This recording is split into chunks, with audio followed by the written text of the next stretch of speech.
banget. Ini loh Mas, aku tuh baru baca-baca berita. Banyak banget ternyata dampak sosial media buat pelajar.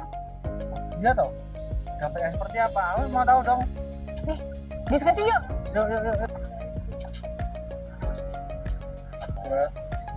Wah, iya toh, Ref. Tauku tuh media sosial itu cuma buat hiburan aja ya, Ref. Enggak ternyata Mas, aku juga baru tahu media sosial tuh ternyata punya dua sisi tahu. Jadi kayak ya seperti yang kita ketahui ya, media sosial tuh memudahkan kita untuk berkomunikasi, mendapatkan informasi. Tapi di satu sisi kalau misalnya berlebihan, itu juga membuat kita kecanduan dan juga menyebabkan tekanan sosial juga tahu Mas. Kalau begitu, apalagi sekarang era globalisasi ya, Ref.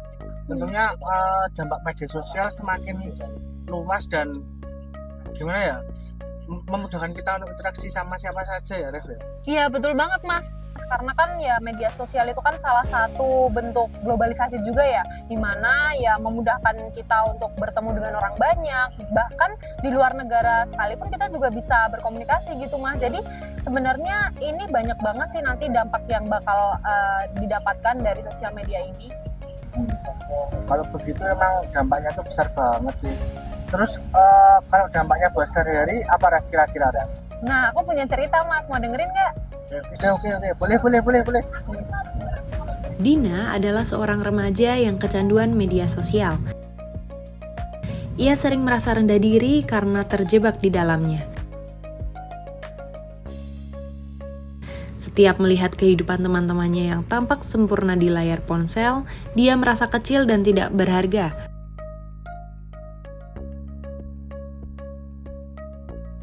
Tanpa sadar, Dina terus membanding-bandingkan dirinya dengan orang lain, merasa tidak cantik dan tidak cukup baik.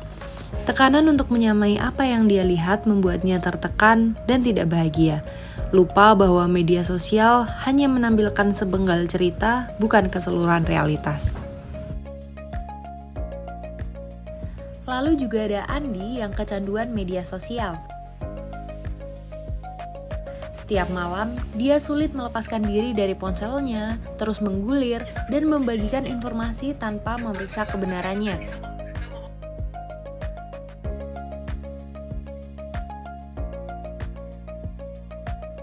Kebiasaan buruk ini membuatnya sering menyebarkan berita hoaks tanpa sadar. Akibatnya, Andi selalu tidur larut malam dan kesulitan bangun pagi untuk ke sekolah.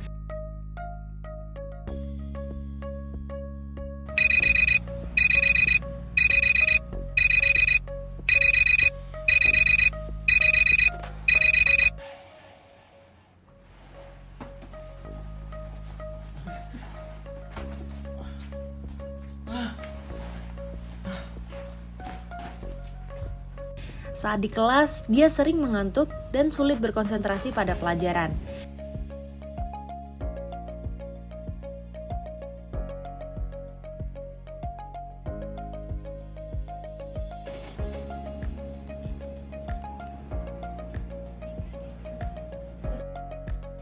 Kecanduan media sosial Andi tidak hanya mengganggu pada pola tidurnya, tetapi juga berdampak negatif pada prestasi sekolahnya dan kemampuannya untuk berpikir kritis terhadap informasi yang dia terima dan dia bagikan.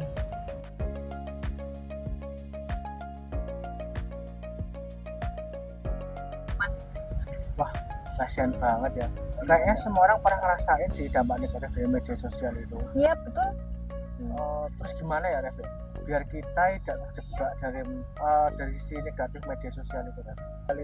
Nah aku punya tips Mas, biar kita bisa sama-sama tahu gimana etika bermedia sosial. Wah, sip, mantap. Boleh tuh kita bagi.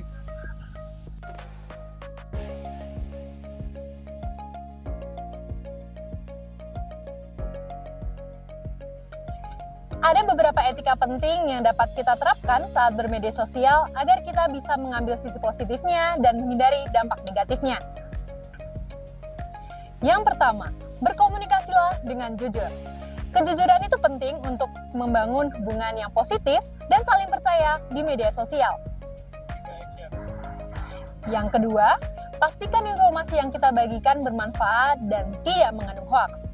Hal ini agar sosial media menjadi tempat aman untuk semua orang. Media sosial dapat digunakan untuk belajar hal-hal baru, berkomunikasi dengan teman, atau bahkan berbagi hal yang positif. Betul, Ref. Ternyata media sosial itu bisa jadi alat kita untuk berkembang kalau kita bijak menggunakannya ya ternyata ya. Khususnya sekolah dan keluarga itu bisa jadi punya peran besar untuk kita dalam menghindari dampak dari negatif media sosial, Ref. Ini, Ref, aku punya beberapa ilustrasi, Ref, tentang ini.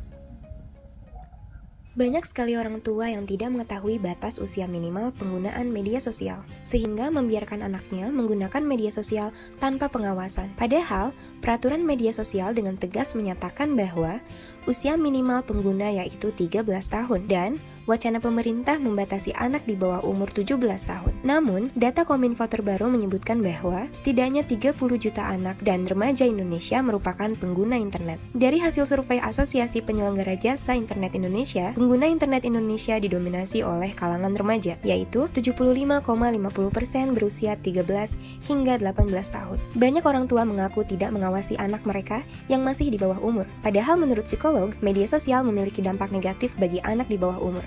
Antara lain, berpeluang mendapat akses konten porno, terpapar hoaks, terjaring penipuan, pertengkaran, penyalahgunaan data diri, menjadikan anak kurang pandai bersosialisasi, mempengaruhi kesehatan fisik dan mental, cyberbullying, predator seks, dan dorongan bunuh diri.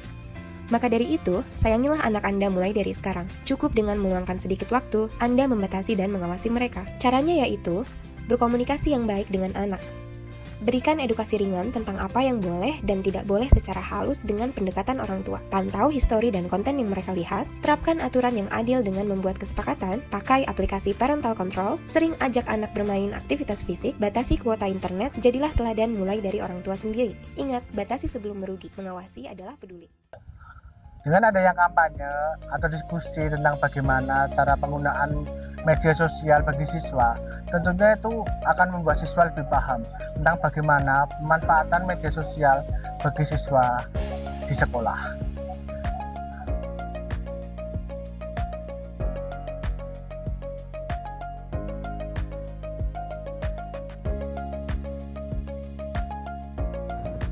Jadi perlu diingat ya teman-teman bahwa sosial media itu seperti dua mata pisau. Bisa mendukung kita jika kita gunakan secara bijak, tapi juga bisa berdampak negatif jika kita gunakan secara berlebihan. Iya, kita harus pandai-pandai menjaga diri dalam bermedia sosial.